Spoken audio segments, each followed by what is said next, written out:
Hello, Christian Metal Group. My name is Jimmy Searles. I'm an admin for the group, and we have Jay, who is one of the moderators. Right. And today we are interviewing Toby Morrell. He is with the band Emery. How you doing today, Toby? I'm doing good. Glad to be here, fellas. Great. Well, thanks so much for coming on here. So give us a little, just a brief history of, where you're from and how the band got started.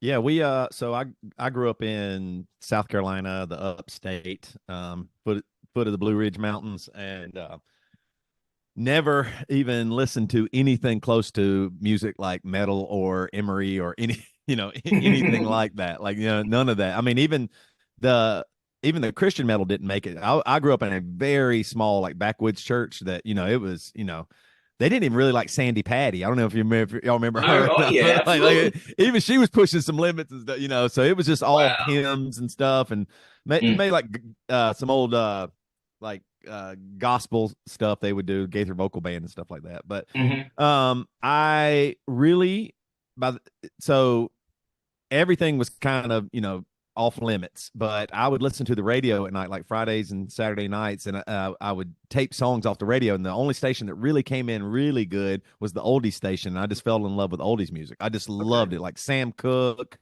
Otis Redding, a lot of that old soul, just really. And I just loved how compact the songs were, how much they would say, and it was really catchy, but it was a short song.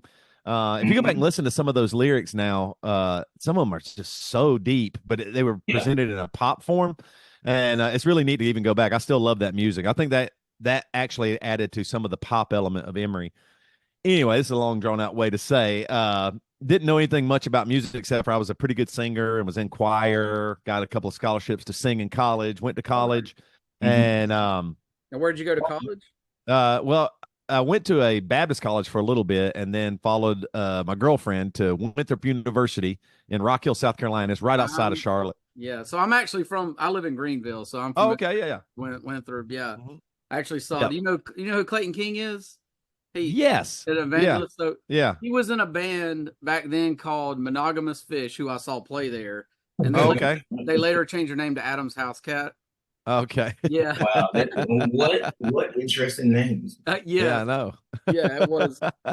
Yes. So, we went to Winthrop and ended up breaking up with my girlfriend, and was like, well, and I met this guy named Joey Svensson, who only listened to music that I had never heard of before. I didn't know music outside of the radio existed. I mean, this is by the time, I was, let's see, at this point, I was probably already in my early 20s.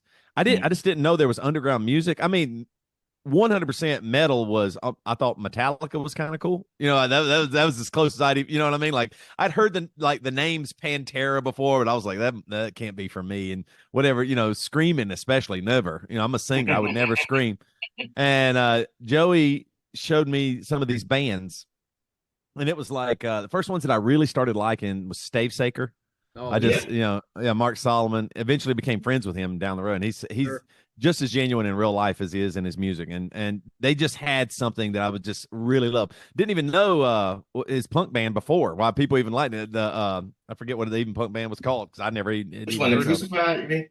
Yeah, the Crucified. Yeah. I didn't even know anything about that. And then some friends tried to show me Emacs PX, and I tried to listen to it, but I couldn't totally get into it. Yeah. Some about it was just, I like them now. I like Slowly Going the Way of the Buffalo. That's my favorite record of that. That's a lot of people's favorite for sure. Yeah. That one I just love that one. But, and so he started showing me this, and then he showed me Zayo. I was like, what is this? What is this guy's vocal? I couldn't understand, because all the other screaming I'd heard was the vocal lines were so harsh. I mean, it's more like, it's like really staccato and in your face and and he's just, it's like syrup coming at you. Yeah. And I was like, whoa. And that was the first time where I really realized the differences in screaming. And that was the first time I could even acknowledge, oh, wait a minute, there is something here. It's not just somebody hollering. It's somebody actually doing something with their voice in a way that's actually unique, the same as a singing voice. And so that started really capturing my attention. I will say this: the first time I ever heard screaming in a song and loved it was Pedro the Lion, the Holy P, Almost There. In the middle of that song, he's not a screamer that, there. David Zahn's nothing like that. Yeah. And he screams in that song and he goes, almost there. It's on the tip of my tongue. And that just, that was when I was like, okay, this is something now. And then y'all remember Training for Utopia? Yeah. So I like them too. Yeah. And there was so anyway, all this to say, all this music was completely new to me, and I'm in my 20s. Like I didn't even know it existed. And so Joey and I started a band. It's called Joe 747, and we started writing music. And it wasn't metal, I'm a singer, but there was some screaming elements in it that I'd finally realized, oh wait, we can do this. And in the beginning, it was more like I just wanted it to emphasize some emotion or a certain moment in a song, know. And through that, I ended up meeting the other guys in the band. They were in another band, Matt and Devin. And we started all kind of playing together and doing stuff. And then eventually we were just like, okay, do we want to try this for real? Like we were all getting ready to graduate college from Winthrop. We're like, do we want to try this for real? And we said, what if we just gave this 6 months? Like, what if we move somewhere focused only on the band? If it doesn't work, if we don't know anything in 6 months, we'll come back, And so that's where it started. That's really, and it started in Rock Hill, South Carolina, basically. Oh, Rock Hill. Okay. So you're from Blue Ridge, but you right. Yeah.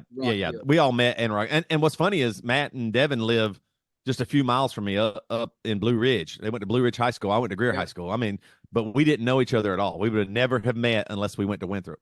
Wow. Yeah. So I know people. I don't think I've ever met any of the band in person, although I've seen y'all live many times. I've met people that they went to high school with at Blue Ridge. I didn't realize you went to Greer. Yeah. I went to Greer High School. Yeah. Awesome. They went to Blue Ridge High School, but just never, our paths never crossed. Yeah. Even though they were doing some music too, but they were doing more like they were kind of moving towards new metal because it was new metal was leaning like more towards Deftones and I don't like Deftones as new metal, but I mean back then like I said, we didn't know anything about music. So when something came on the radio for the first time we heard Creed, we were like, this is pretty awesome because it just didn't, you know what I mean? Like I was like, whoa, this is something here, and then them and I'm trying to think some other, I mean, always like Foo Fighters and Pearl Jam stuff. That was the only hard rock stuff I even really kind of knew.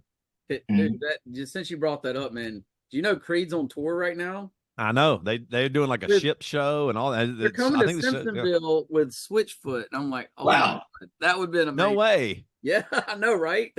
That's interesting. It's very interesting. Wow, that's pretty wild. It reminds me of the '90s when they would book, anything. Yeah. Yeah. I think that would actually be a pretty fun show to go to. I feel like some of these bands are coming back. Like I've been seeing like Lip Biscuit clips here and there, and I'm like, man, some of this stuff it does get. I know it's cheesy, maybe back in the day for people or whatever, but there is something to the longevity of that's interesting to me. Not that I really want to listen to it, but I mean, and part of it maybe is just that I get to kind of joke about it too, Right. Like on the last tour, we started for some reason somebody started playing. Is it? Well, I forget what the name of the Creed song is. 6 feet from the edge, and I'm thinking. Maybe 6 feet, and everybody in the band is singing it. And you're like, well, how do we all know this lyrics and are all singing it and doing an impression? There's something that sticks out to it. So yeah, you can't only just say it's terrible. There's something about it. Yeah.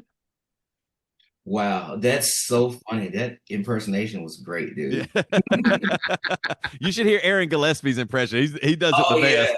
Yeah, he does it the best. Man. He'll leave a voicemail on you. Just say, I'm 6 feet from it. Like, come on. Yeah, shout out to Aaron, man. Yeah, Aaron. For sure. So, of course, at some point, of course, you all started recording albums. And the first album, which one was the first album? It's called The Week's End. Okay, yes, cool. Yeah. Now that album, that may be, if I'm not mistaken, your heaviest album. The Week's End? Well, or somewhere around there. I know that it seems like you did a lot more screaming on that one. Yeah, I think so. Yeah.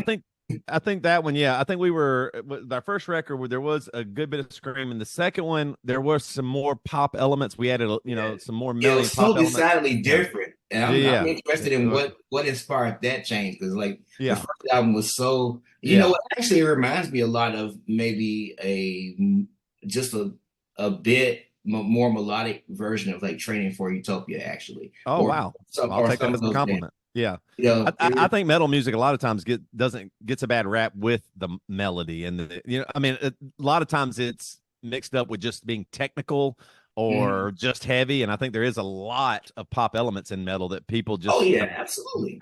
I tell you who was really good at that outside of Emery was Beloved. Oh Yeah, yeah, Beloved was so great. good. Man, Yeah, they just made it work, man. So yeah. Beloved really made it work. They really were right there, and there was a lot. We didn't know. Like I said, we just heard music in college and felt like, oh wait, this is kind of us now. Finally, because I was like, I'm not going to be like, some of my voice teachers in college were like, you could maybe try to go to New York and see if you could get on off Broadway or maybe even Broadway. I have a natural tone that if I were, I was singing classical music. I was singing Wow. German and Italian oh wow. words, and that's what Devin too a little bit. But I was like, this just doesn't. I'm not excited about it. I can do it, but do I really Yeah. want to, do this? Make a And career. so, yeah. So back to your question though. Basically, our first record, it's really is that kind of screamo, and then the next one is just an extension of that. The third one is the biggest change. It's called I'm Only a Man. So the first one's the Week's End. The second one is The Question, and the third one's Only a Man. And that one has a ton of screaming, but we really tried to push ourselves to not do chugga chugga, like Right.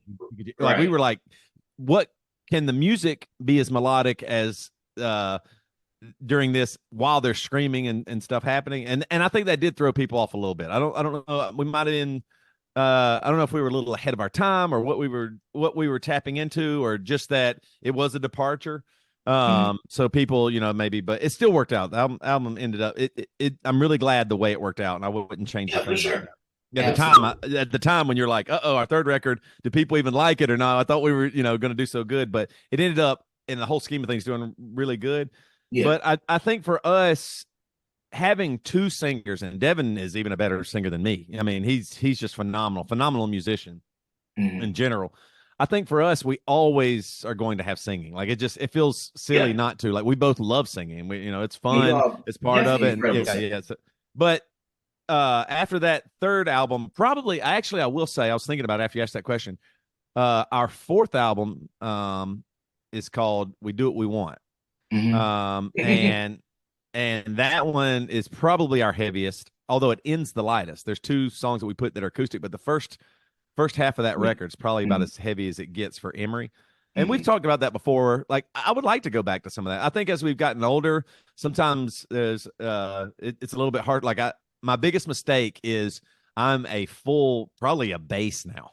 But I sang the first records as I'm a tenor, And so now when we're on the road, I'm like trying to hit some of these notes, and it's just it takes a toll. And then you add some screaming on top of that. Fortunately, now we kind of spread out the screaming a little bit, which is good because we have some good screamers in our band, and also it takes a little bit of the weight off of me, and I can still sing and scream, but I get to take some breaks here and there.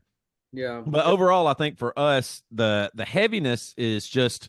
It feels like it can capture emotion in a way that just singing or a softer line can't. And so what we love to do is really be a dynamic man. We love to take you down, and it's slow and it's doing this, and all of a sudden it ramps up, and now you're in in something that feels more like hardcore. We love that aspect of being able, like one of our songs, The Shovel Glass, is probably the heaviest song we've ever wrote, and then at the end we do a complete jazz part that's just like it lasts for a minute at the end, and it's just really awesome. To be able to go from space to space. I mean, you mix some metal and jazz, you're talking Jay's language right there. Really? Yeah, absolutely. Yeah. I literally, I don't say this a lot in interviews, but I literally have a band called the Jazz Soul Metal Experience. Oh, nice. Yeah. That's awesome. So it's heavily immersed in all three for sure. Yeah, that's what I'm saying. I think there is so many things that are alike in music, and people go, "No, that's way different," or "I don't like that." But if they just give it a chance, same way with me. I was like, "I'll never like screaming music. Anything with screaming in it, forget it." And then once I gave it a chance, I was like, "Oh, wow!" And now I've had a 20-year career off of it. Yeah, dude, that is amazing. there was just those early 2000, like those three records are so good. And I mean, Yeah. I'm sure that nostalgia is part of it. I mean, I got to be honest, I own all the Emery records, but those first three, it's just that era, like the first two Yeah. Under Oath albums. There was something magical about that time period. I True. I know. was I was True. booking and promoting shows in the Greenville area during Mm. that time, and so I booked Ludacris before Oh wow. And Norma Yeah. Jean, yeah. with Josh Scoggins, and that was, I mean, I had seen a lot of shows, but that show blew my mind. Yeah. It was insane. So that was awesome. There was just something magical about it. But I was going to ask you about your EP, the Columbus. It was Columbus that EP, yeah. independent released. Yep. We just made that ourselves. We recorded those songs ourselves. Matt and Josh, our keyboard player, screamer guy, and then Matt, the guitar player. They are really good at recording music, producing music. I mean, they are great. I mean, Matt's worked with Aaron Sprinkle a ton. Josh has worked with a bunch of people, Yeah. a bunch of bands and stuff. They're really great. So we recorded that very inexpensively, and then we put it out ourselves. We went to Kinko's and just printed out the cover. The cover of that is even Devin drew it.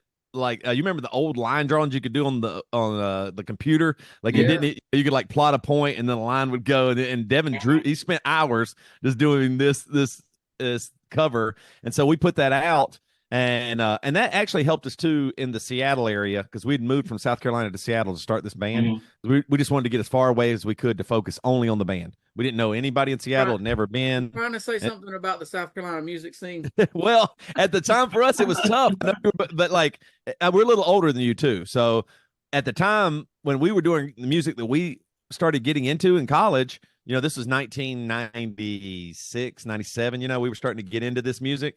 It was still like everybody cared about like Hootie and the Blowfish and Dave Matthews, and and it was like frat rock in a way or something like that, and so it was just hard to get shows or have people care. So it was cool. Yeah. There was a Tremont up in Charlotte. It got leveled. It's not there anymore. I love that venue. I miss it. I've been many shows there. Yep. Oh yeah, me too. Saw so many bands there. Saw Ludacris there actually. Yep. Dang, I saw Ludacris at Cornerstone. Like, wow. Yeah, we went and saw Zayo was supposed to be on that, but they dropped off. It was the Solid State tour. Yes. I don't know if you. Yes. Yeah. Oh, yeah. The Solid State tour was up there. We saw them. They came through several times there. Yeah. Because I can't remember all the bands, but Norma Jean was always on it, and a bunch of It's crazy too, because you were talking about a minute ago about like the magic of that time. It really was, because it was kind of still. I mean, I know the internet kind of was in its infancy, but nobody would, you weren't really using it a ton. And like I think Google didn't start till like 2002. Google wasn't even around till then. And there was some magic there because when you found music, you gave it a real listen and you're like, oh, I do like this and I will go support this band. And now you're just hit so much with, there's a million different things, not just music, but every possible TV show or app or TikTok or whatever. And so everything's stealing your attention. Back then, which is crazy, it was still in the 2000s. It felt like there was some connection that everybody actually had because you found this band and then you showed up at a show and all these people somehow found that band and showed up like at Tremont or something, so we would, so there was a special moment back then. I think that's even part of our story. Like it felt like something real, like, oh wait, this is the first time, like, you don't have to try to go become, Bon Jovi and get signed to a major label. Like you might could sign to a small label and actually play some shows and maybe even make $1 or $2, like it could actually, you don't have to feel like there's no chance at all. Like, and there was some magic there where people were finding bands and it meant something. And now it's just a lot harder. And it's nobody's fault. I mean, that's just life moves on, but it is harder now to capture that magic, I think, sometimes. Oh yeah, for sure. That was actually one of the things I wanted to discuss is just that the culture at that time, especially with Tooth and Nail and, just maybe there's a few other labels, but I think from like 90, I would say from like maybe 98 to about 2008 or so, like there was such a hardcore, emo, post-hardcore, even like metal, but kind of like metalcore, like beginnings of metalcore scene. with so many bands coming out, and I don't know, a lot of them were just amazing, like such innovators. Yeah. I think about even Living Sacrifice, like when they got on that label, they started to Yeah. have a whole new level of, I guess, influence on others. But yeah, Emery definitely is one of those bands that has so much influence on, I guess, the scene overall. But yeah, like what was it like working or being label mates with some of those other bands, and then also just being on Tooth and Nail overall? Yeah, I think it's always been really great. I would say I feel like we've gotten along with almost every single band, like actual friendships uh from Tooth and Nail. Like those Tooth and Nail bands, like being on that roster is good. I mean, there's a when we moved out to Seattle, people always ask us, like, did you move to Seattle so you could be on Tooth and Nail? We were like, no, we'd only heard horror stories. Like, like everybody say, don't sign to Tooth and Nail, MXPX and Brandon hate each other and this and that. You'd hear all these little stories. They're signing you to a 15 album deal. And, you're like, what is going on? But they treated us really well. Like we had some other offers and we could have waited and probably gotten even some better offers. But Tooth and Nail offered us a really legit deal. And we're like, huh. They could have, of course, could have given us more money or whatever, but they're a business too. And I think they just took a flyer on us because, most of the bands that they signed, at least back then, they were starting in their teens and we're already in our mid 20s. So we're already older. We're a little bit, behind where these, people from South Carolina with accents and all this stuff. So I think they really took a chance on us and it worked out because even our band, I think they just took a flyer on us, and then all of a sudden we actually did hit.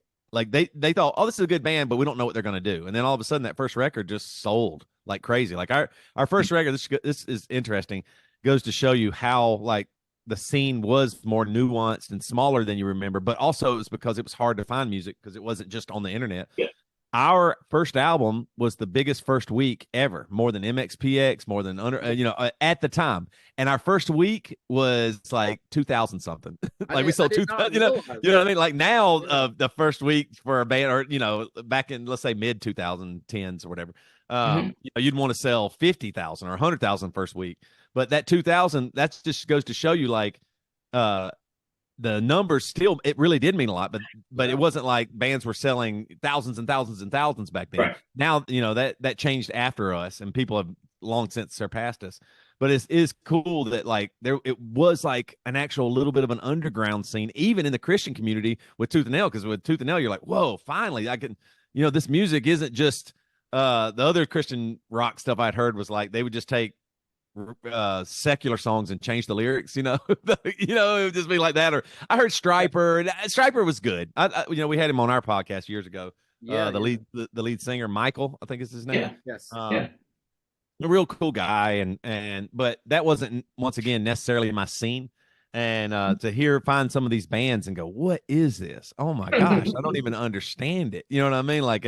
Like some of the crazy, like Joy Electric on there, like this poppy crazy stuff. And you're like, what is going on? And then they started Solid State and all that stuff. So all those bands, I think, were trying to find a home too. And so it was like cool people, like, where do I go? Where, are we going to sign to just a regular label, or what does it mean to sign to a label that's affiliated with Christianity? Is that even are we selling Christ or whatever? What does that look like? What does that do? And so all of us kind of went through that in a way, and I think it kind of bonded us together. And then you would tour together because for our band, one of the biggest toughest things was we got on a lot of big tours, but it was hard because there'd be bands like, hey, are y'all going to start preaching from the stage? And we're like, no, it's okay. We want, like, we are proud of our music and our music says a lot, and we want it that, and we did, we would talk about God some, and most bands that aren't in the Christian world were cool with it, as long as it wasn't like, literally taking 10 minutes to preach or something and try to convert the crowd. I can understand that too, because if you're the opener, your whole, or one of your jobs is to hype up the crowd. So the headliner, and if you're there kind of making it about you or your mission or something, same way as if it was, somebody stopped and talked about veganism for 10 minutes, they would have said the same thing. Hey, we love it. Do your thing, but not here, So that ended up being, we all kind of felt that same thing. Like, oh wait, we're glad to be on these tours where our music actually speaks for itself. Sure. Yeah. And your actions, right?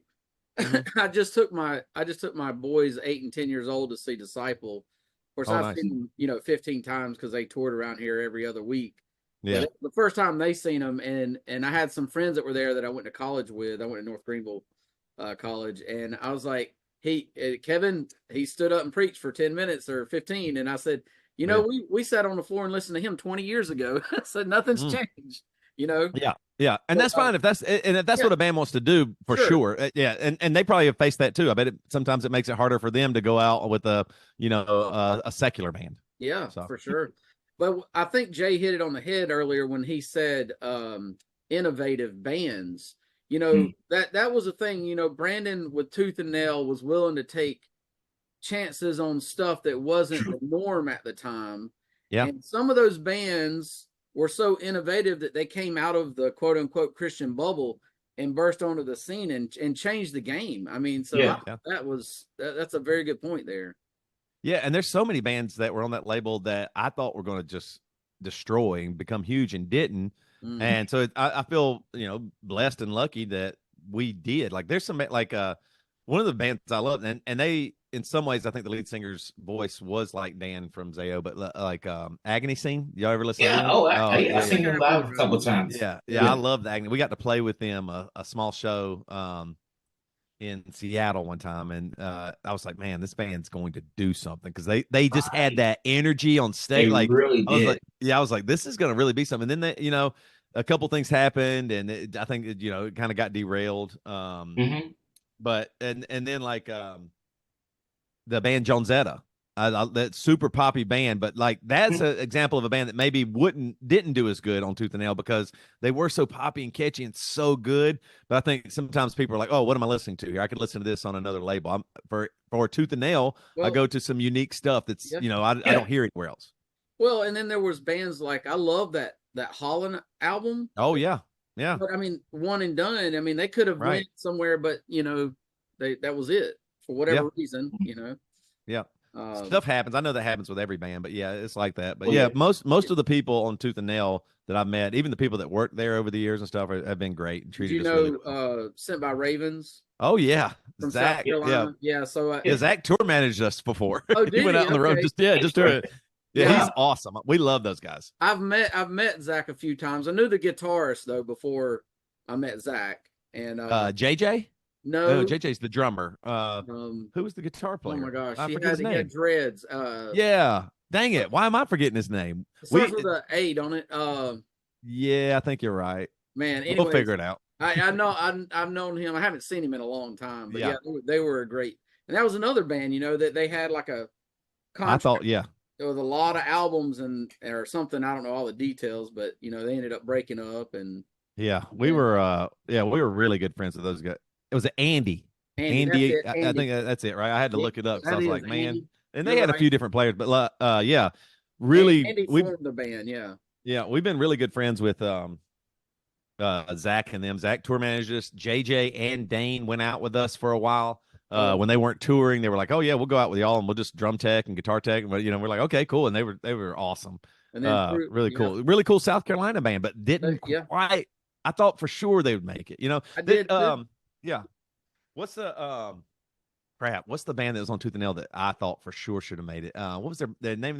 Why is their name of their band? I think the album was New Medicines. What's that one? Dead Poetic. Dead Poetic. Like Dead Poetic. That band. That's a name I Dead haven't Poetic. heard in a while. I know. I thought that band was really going to be something. Well, I thought they were going to make tour. That was one of the bands on the Salt State tour. They were really good. I Am Empire is another one. I met them. They were touring with Sent by Ravens. Yeah. What about Embodiment? Especially both incarnations of Embodiment were just amazing. Yeah.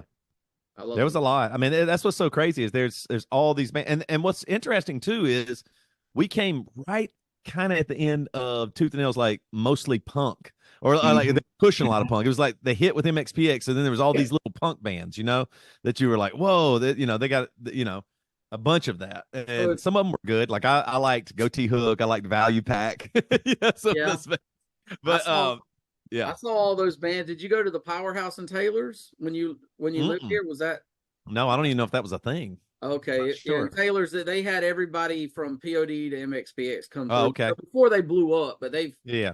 I saw Skillet there on their first tour when they were a 3-piece grunge band. So I mean they had. Oh wow. Yeah, they had lots of band.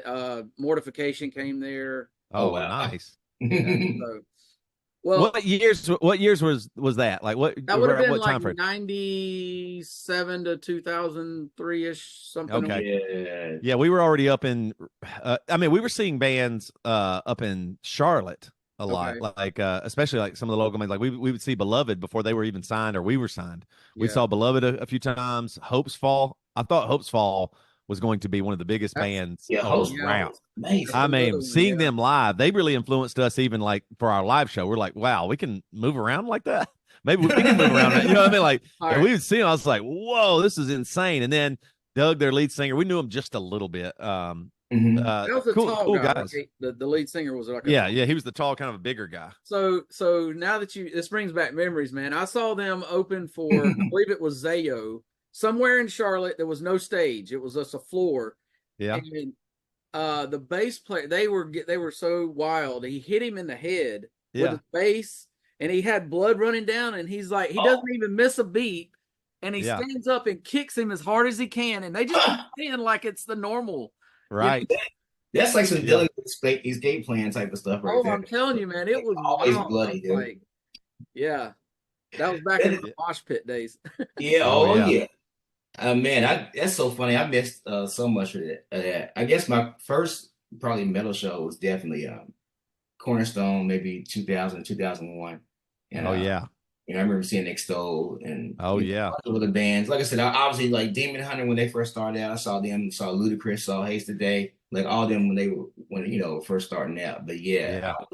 I was so new to all this. Like I had a very similar experience to you growing up where my parents were like, no, you can only listen to like, Christian radio. Yeah. And it took me until like basically college to discover so much other music. Like I heard 70s soul music for the first time, like, outside of like what I was hearing on commercials or the Grammys. Right. And like, what is this? And that's Yo, I know that is so. It's funny because it's like you are missing something, but you don't know what you're missing. You know what I mean? You right. don't even know it, and then when you find it, you're like, "Whoa!" And it is bizarre. You're like, "Whoa, what is this? You can do this? Do I even like it? Maybe I do. Right. I think I do." It's kind of that thing. It really is like that. I'm glad you said X-Toll. That was the other band that we played with the Agony Scene in Seattle. It was this small little I think it was like a pizza place. It was like a showcase for Tooth and Nail, and there was like 7 people there. And I was like, now when I look back on, if you could have saw Emery, X-Toll, and the Agony Scene, you'd be like, this could be a show, but nobody was even there. It's so funny. Yeah, that's wild. But yeah, there was a lot of, there's so many. There really was just like it mattered, and it was like it just felt like you were gonna go play a show and there'd be some people there, and it did matter. Even if it was only 7 people, it kind of mattered. Like there was a connective tissue across the country where you were touring and meeting people, and people were finding out more and more and telling you about this band. You got to see this. It really was a lot. And I will say, South Carolina and the whole scene did change after we got back. The South Carolina, there were more places to play. There were more, things going on. But yeah, for sure, it was what a cool time. Mm-hmm. Yeah, that's cool. So let's talk about like your upbringing as a Christian, and just how Christianity played into your musical choices, especially lyrically, and just even the way you lived. Yeah. So I grew up. My granddad was a pastor. A church denomination was called the Church of God of Prophecy. I think I think they split off from the Church of God because Church of God was too liberal. Wow. Oh my goodness. Or something like that. I grew up like women didn't even really cut their hair. Nobody wore jewelry. Women weren't really supposed to wear much makeup or pants. You couldn't go to the movies. Movies were evil. Yeah. All of that stuff. And all that's changed now. I think people realized they were clamping down because they were scared people would sin, and then eventually realize you'll sin either way. I mean, like it's not about only putting something in front of something like for an alcoholic. It's not just that the glass of whiskey sitting there. It's more than that. You know what I mean? So you can't just put sin on things. It is your heart and who you are. 100%. So I understand why they were trying to keep us away from some stuff and protect us, but then eventually, when it's so strict, you branch out and go, well, forget this. I'm never going to be good enough. That's the way I felt. Like by high school, I was like, well, there's no way I'm making it to heaven. There's no like I'm not, I mean, if this is what you have to do every day, I mean, like I remember being it's about maybe I was 9 years old. And I forget what I did, something silly that I wasn't supposed to do, disobeyed my parents or whatever. And I would like just pray over and over, God, please forgive me. Please forgive me. I'm so sorry. Wow. I'm so sorry. Please forgive me. Like for weeks at a time, almost like a child's version of lashing themselves or whatever. I would just repeat it like a mantra because I was so terrified of hell. I was just because Wow. they was just like because every sermon was hellfire and brimstone from my pawpaw, and I loved him. And off stage, he was the sweetest, kindest, most generous man. He was just a sweetheart. But as soon as he got in that pulpit, he would just be screaming. And yeah, that's probably where I got my screaming voice from. I have thought of that. I was like, man, if I would have been younger, could I have got my pawpaw to scream on a record? That would have been so awesome. Because, I like, there's some audio somewhere where him preaching really hard. And I was like, man, that sounds pretty good. Just the voice quality. Yeah. But anyway, so I grew up so strict that by the time I got to high school, I was like, I was still 100% a Christian. Like I believed in God. I believed in a ton of stuff, but I just started experimenting more. It's the first time I did some drugs, tried alcohol, did a few different things. And then after a few years, by the time I got to college, I kind of had an experience with God. And a couple times in my life, it just felt like, I mean, to me, it was audible. I don't know if it was, it wouldn't, I don't think it would have been audible to anybody else, but just a few experiences, I think, with God that has kept me a believer even till now. That in the sense that there's something more. Like I really love the story of just that we get stuff wrong, and it's just awesome to have somebody that really does forgive you. Like that doesn't actually hold it against you. Like is there when you're at your lowest, not necessarily to go, hey, come on, you're fine, get back up. Not a cheerleader. Like somebody's like, yeah, you really screwed up, and that's okay, man. I'm here for you. Like that. Right. That story of Jesus and coming to meet us where we're at, that is just so beautiful and strong to me that I really believe that. Like, I think the world does need that. I think we all need that. Like in our darkest moments, there's somebody that can be there with you in that dark moment, really with you. That's just something really beautiful. So it's gone up and down. I ended up working at a few churches. I worked at Mars Hill in Seattle that imploded with Mark Driscoll. That imploded. Yeah. I worked at Seacoast in South Carolina for a bit. There's one in Greenville actually too, but they have several. I don't know how many campuses they have now. Worked there and honestly got a little burned out on it. Some of the music that I was singing, some of it was really powerful, and then some of it I felt like I just couldn't. I was a worship leader. I just couldn't totally wrap my head around it. Like what I was singing and what we were saying. The church system burnt me out for sure. Like I currently don't attend church, and it feels more now like a system than something organic and real and alive. I don't feel challenged that much. I feel like the church has really dropped the ball on challenging men. I feel like the opportunities are just like be a deacon or collect tithes or offerings and be a doorman or something like that. But like I feel like a lot of the church has left what it could engage men, and so even me. And I'm not saying that we need pyrotechnics and big macho, masculine stuff. That's not really. I don't even think that's it. I think men are really challenged when there's like, wait a minute, there's a problem, and we want to figure that out. Even if we don't get it right, we want to figure it out. And I think that's somehow the church kind of lost that a little bit. It became more of the stage and the people in the audience. And I had experienced so much with my own band of I'm on the stage and in the audience. And through that, I started realizing, wait a minute, I don't want people just like coming up to me after a show going, oh man, I'm so glad you're a Christian. I was like, what does that actually mean? Yeah. Like, what does it mean? In some ways I go, that's awesome. We can connect that way. Same way as we've been talking about bands that we liked. There's a connection there, but I was like, are you only listening because it's Christian and it's safe and it's not challenging you, or what does that mean? And I don't want to be a hero. Like I don't want to tell you my favorite Bible verse and you go, man, that guy was so awesome. So we really tried to, in our whole career, especially that's why we started Bad Christian Podcast and all that stuff, to be as open and vulnerable and honest as we can. Like that's the thing I think that is lacking a lot. Like it's not a coincidence that you find out years later that a pastor was doing something he shouldn't have been doing. You know what I mean? Like, shouldn't he know to tell everybody immediately, hey, I'm doing this? And then you have to deal with the consequences. That's what life is. But I mean, we should just be more open and honest. And I know that's hard. I know that's hard. I don't want to tell y'all some stuff. I'm not going to, but it's hard, you know, but that's what's missing, I think, sometimes. Being open and honest, though, is relatable. And that's what people can connect to, you know, without you preaching in their face, you know?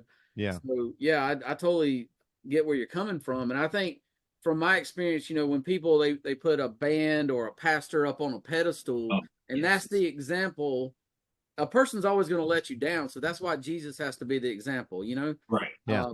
And I mean, yeah, we can look up to somebody who's, you know, preaching the gospel in a way, but when you put them up there and then they let you down, oh man, yeah, preach, right? Dude, that sounds like our group, because there's so many people in the group that they almost tend to idolize certain it's easy to do certain people, like you know, both I will dare to say musicians, bands, and then even outside of that, like people in politics or people in, you know, just whatever. It's like as soon as you hit as soon as you hit like their favorite subjects and take certain stances or whatever, it's like, oh my God, you're all of a sudden you're a Christian darling. I'm not saying any names because it's not important, but you know what I'm saying? Like, it's just like, and yeah, they do look for that. And then, you know, people almost become infallible. I think people are almost looking for people to be infallible, but then you focus on the one who actually is infallible. You know, it's like, people have to be allowed to be human for sure. Yeah. And I think too, when I think about church, I do miss, like, you know, sharing the sacraments with each other. I do miss some of the music. I love that the church offers musicians a place to actually play every week. That is so cool. I mean, you know what I mean? Like, you know what I mean? Like, I really actually appreciate that. That is fun. That is cool. I used to, when we do, you know, we get together as the band for Sunday morning. We'd practice on like a Thursday evening or something like that. And I was like, man, this is really cool. Like, you don't have really another place where people that know how to play bass get to show up and connect and go, you know, and like serve in that way. So I do miss that. I miss a lot of the connection and stuff like that. But yeah, it is easy to go, this whole thing is built on this guy's personality that can preach pretty good. You know, and like I think the church is filled with a lot of preachers and not a lot of pastors these days. You know what I mean? Like then that's what's tough. And so and I shouldn't be the voice of this. Like it shouldn't be, you know, me, or it should be these pastors and these, you know, a lot of this church staff and stuff revealing this stuff on themselves. Because I mean, I'm tons of flaws. I mean, I have so many flaws. I mean, I've been a worship leader at 2 mega churches. You know, I have you know, been in a band that was considered a Christian band. I've talked to people about Jesus. I did this for a while called the True Man Experience, where I was talking to men about their life and their relationships with their father and what they want. And, you know, I've counseled so many men about their marriages and help them save their marriages. Or I've talked to people through the craziest drug addiction you can imagine. And that guy now was basically on the verge of dying, and now is later, I think in like a month, is going to be a college graduate. I got to be a part of that. None of that has to do with me, because I'm the guy that also just got divorced about 2 years ago. I was not able to keep my marriage together. I'm the guy that has I have a heart sometimes that is selfish, and I'm a person that doesn't need to be looked up to. But the thing that I like is that we all have these things. You know, like the same as we have the good things, we have the bad things. And I kind of want to get away from good and bad and go, wait, this is who we are. How do we move to who we want to be, in a way? You know what I mean? And that's what I feel like is just missing sometimes. So I don't know. I've really thought about it for a long time. Like, I don't know if I will go back to church, or how I will, or what that would look like. That's part of your journey, though, right? I mean, you know, figuring that stuff out. Yeah. Well, so that's awesome. My wife wanted me to tell you that Emory is one of her most favorite bands. Okay. Yes, tell her thank you. So she does have ADHD, and she has done a lot of research in there. I don't know if you ever researched like emo and the screamo and the type of music, but there's something about the melody and the beats that is good for the ADHD and all. I know I don't understand it all, but she's done a lot of research, and she said maybe that's one reason they're one of my favorite bands. I don't know have you ever heard of or researched or heard anything like that? No, that is super interesting because I have horrible ADHD. I mean just one of the worst. I mean, it's just it is so bad, and that is interesting that I ended up doing this music. That's fascinating. I'd love to. Yeah, you should email me or send me some of the articles or something she's read or whatever. I'd love to hear. I'd love to read more about that. I'll say this. I can almost chime in right here. I think that a lot of times it's the diversity of like the screamo and the emo music. It's like it takes you like on a roller coaster. Like you were talking about going from like the really heavy stuff to the soft stuff. And I know definitely as someone with ADHD also like. I mean, I do that a lot, even in my own music. It's so everywhere. It's it's like, but yeah, that's probably the appeal. And there's so many people that probably need to be diagnosed that aren't. That's it. You're right. That's interesting. I think it's so for me, the way my brain ends up working is if I find a song and it speaks to me, I can only listen to that song basically for like weeks, and then it'll go away. But like it's just, and I think there is something about that kind of brain, this brain that I have, that it feels comfort in. Oh wait, there's something super creative, and you're right. Like it has dynamic changes, but it keeps me invested, and then I am invested. And I feel comfortable. Like my brain's so scattered that it's nice if I can find something. Oh, I like this. I'm going to stay with it for a little while. I don't have to think about anything else. But that's that song again, and I love it. You know what I mean? I think that's kind of part of that. That happens for me, like with music for 2 days. Now, you were talking about church stuff. I play for 3 churches every week, so that keeps me pretty busy when it comes. to music. Plus like other events, but. When I find a band, I do like I said, it's about 2 or 3 days. I'll listen to that exclusively. And then of course I have to move on. If nothing else, just to learn music for the gigs. Oh yeah. But but that's cool. You know what? I actually 2 things, I guess. So let's talk about the term Christian band versus Christians in the band really quick. And then I want to ask a question about the Bad Christian podcast. And that's Oh yeah. Well, I think that was just a way, like I said, especially like with the Tooth and Nail bands. And then there were some other record labels, Christian record labels, or some bands were doing some good things too, like Sparrow Records. We did a couple of things, I think. And then there was another label too that I forgot. Anyway, I think it was kind of a defense because it was like, it was really like negative comment. Like, oh, they're just a Christian band. Like, you know what I mean? Like, oh, wait, they're just, that's the only reason their music isn't good enough. They have to also have Christianity so they can be here. And so I think it was kind of a defensive mechanism where bands are like, well, wait, no, I mean, we're Christians, but I want you to like our music. You know what I mean? Like, if you don't like our music, that's why we did a church tour and we dropped off of it because it felt like the kids that were there were just being dropped off because we were safe. And it was, wasn't really about the music, it's just about a church event. And I was like, man, I want these kids to care about the music and see if they like it. And I don't want to be here just for a paycheck or to be. They treated us so well. I mean, the churches would put you up in hotels. I mean, we weren't even signed yet. They put you up in hotels. They would pay you. You have all this food. I mean, they couldn't ask for more, but it wasn't quite real. It felt a little not real. Like, it felt more real going to some dive bar in Greenville or something. And there were 7 people there, but those 7 people were there for the music. Yeah, that was the only, they weren't there so mom and dad felt safe and could go on date night. They're there because they figured out some way to get to this show and pay $7 for the ticket that they probably didn't even have that. And they care about these songs that you're getting ready to play. And that just meant a lot to us. And so it's more about authenticity, I think, than mechanism more than like really trying to clarify. Mm-hmm. Cool. So the Bad Christian podcast, give me a brief summary of what that's about and maybe some of your favorite people you've interviewed. Now, I've listened to quite a few of the shows, but let's. So we started that back in like I want to say maybe 2012, 2013, around that time. And it was just because we had these thoughts and ideas that we wanted to express, and we weren't good writers. We tried writing a blog, and we're like, well, this ain't it. We don't want to read this, so we're not going to make people read this. So we were such good friends, and we knew we could be kind of open and honest on the podcast, and there wasn't really anything else like it. Like most Christian podcasts were a pastor's sermons Mostly was that, and then maybe a couple of famous Christians kind of doing very careful interviews that we were like, that's just not what we wanted to do.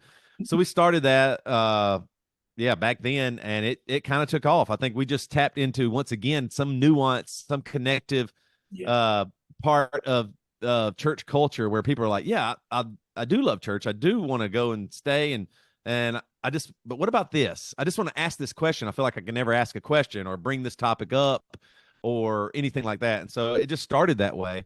And then, we got to, but from that, ended up getting enough listeners where we got some really cool interviews. I'm trying to think some of the interviews now. It's been so long. Like we morphed it into, now our podcast is called Songs and Stories, and it's mostly about Emory.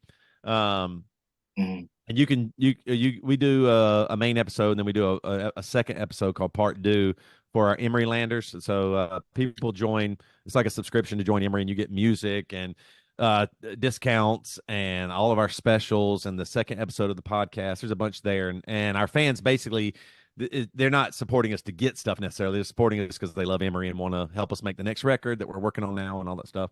So, but yeah, I'm trying to think. That's really funny. Off the top of my head, I tell you who, there was some fascinating people.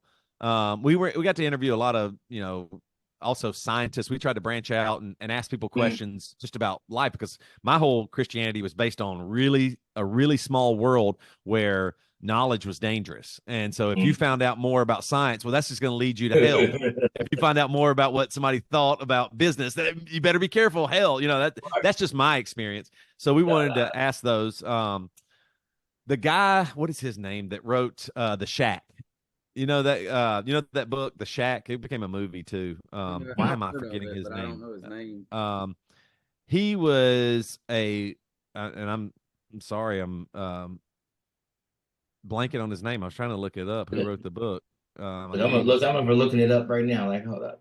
Okay. Well, yeah, you can find it. He was great. Now, that book, the book's fine. It's not like it's the most unbelievable book. But I can understand his heart behind it, and he was a really great guy. We got to interview, like I said, the lead singer of Striper was really cool. Man, you caught me off guard. I'm trying to remember. Like, we've been. It's always fun. It was always fun when we interviewed like Aaron Gillespie from Under Oath and the Almost. We're going out on tour with him next week, actually. Wow. But those guys are just fun. So it's really fun when you interview those guys. Like, we're friends with the Hawthorne Heights guys. Paul Young, is that who you're looking for? Paul Young. Yeah, Paul Young. Yep, that's William Paul Young. William Paul Young. So he was just really fascinating brain, like just some of the stuff that he said. And I remember, like, we interviewed, you remember, I don't know if he's still around, Perry Noble. Yeah, that was he in, is. Yeah. He was doing some stuff. He interviewed. He has a church called the Church of the Second Chance. So yeah. Well, I'll tell you one thing, an interesting story about that, talking about pastors. He was the pastor of a giant megachurch in South Carolina. I think it was the biggest one. And then found out that he had been hiding alcoholism, and I don't know if he cheated, but something happened and he ended up divorcing his wife. And so now he started this other church called Church of Second Chances. But it's funny because before all of this happened, we were talking to him, and everything was really cool. And I think we asked him about pastors' salaries and a few things. And he stayed totally cool. We were talking. Everything was totally great. We're like, man, that's going to be an amazing episode. People are going to really enjoy this. This guy seems pretty legit. His secretary called us immediately after and said, you cannot air that. Some of the questions y'all asked, we didn't go over before, and you were not. And we were like, but we didn't really say anything. We were just talking about. Oh, wow. We were just talking about real stuff. Like, we weren't trying to catch him. We didn't even catch him. I think we ended up still putting it out because we were like, well, you did the interview and we did talk about this, but at the time. But it's funny because whatever we had ended up saying, I think was some of the issues that he was actually hiding at that time. And so it probably sparked him, and he probably didn't want to. But I was like, whoa, we actually touched on the thing that you are struggling with, and the truth could set you free, but you're going to make us not tell people. You know what I mean? Like, it just, and now I'm sure, like, I'm glad for second chances. And I think there does need to be teachers and preachers and pastors and people and church helping. But it gets so caught up in growth, and sometimes, not all the time. I'm generalizing here. Well, just a couple quick things just to wrap it up here. I was going to ask also, do you know Mikey and Chris in Islander? Have you played shows with them? Or do you know I them? I think I've come across them. Yeah. They're a little bit younger. They're out of Yeah. Greenville. Yeah. I think. Yeah. Yeah, they're Yeah. very popular now Yeah. for sure. Okay. Yeah. I Yeah. They're doing wasn't sure good. if Yeah, y'all I crossed am. Yeah, paths. Mikey. Yeah, I'm friends with him on Facebook. That's right. Yeah. Yeah. Yeah. Yeah. Good. Good Yeah. guys. So your last album was Rub Some Dirt on It, Yep. and I'm sure that was a lot of fun recording it and everything. I actually have that one on cassette. I'm proud to Oh, say. nice. Nice. So yeah. So are you working on new stuff and what are were you also involved with a labeled podcast? Yeah, I helped Yeah. Matt a little bit with that in the Okay. beginning, and now he's moved to doing a lot. He does a majority of it himself now, Yeah. basically, because it was just better to streamline. And I was doing other things too. Actually, me and Aaron Lunsford, he was the drummer for As Cities Burn. We helped him in the beginning and kind of got it lifted off, and then it was taking it was a lot of time, and things were so. Sure. And Matt does better without us. I think it's actually a better podcast even than when we were helping, because it's good. He does a great job, and I love the interviews that he's getting and the way he gets people to open up and talk. It turned out really good. So I think it's a great podcast. So do y'all have anything in the works right now, or is it just kind of Yeah. We're working on a new record as we speak. We're trying to figure out how we are going to release it now, because it feels like full lengths in some ways are going away, but at the same time, it's really awesome to have a full length record. Oh, I love So it. I don't know how we're gonna do that. We're working on like a few songs now and gonna see where those lead us. I want the whole experience. Well, Oh yeah. I know that's right. So the last question is how can the Christian metal group, the community, how can we help Emory? What can we do to support you? Well, the ways that you can support us is always, you can listen to our music, tell people about our music organically. I think that's probably still the most important. Like if you just say, man, this band's awesome, I think it means a lot. Like I see that. I think that's kind of how TikTok works. Like I hear a lot of music that I end up listening to from TikTok, because somebody's like playing it in the background of their video, or more than the video, I care about the music in a way from on that platform. Yeah, for sure. And so I think that's really cool. You can join Emery Land. Like I said, it's our group. It's our fan group that actually supports us and helps us. Definitely come to a show. We do some cool stuff with our opening shows. We're playing the Midwest next week, actually. And you can go to emerymusic.com.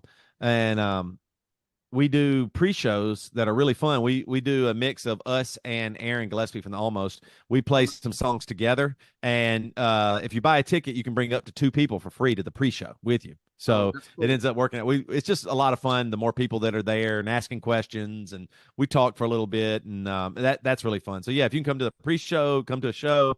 Always buy merch. I ship all of our merch, so it's me sending it to you. So yeah. Cool. Yeah. So Awesome. yeah, we're doing several good. things. So awesome. Super Well, I really cool. appreciate your time. Yes, absolutely. Thank you. And we'll get this going. I hope y'all have a great day. awesome. You too. Thanks for having me, guys. For sure.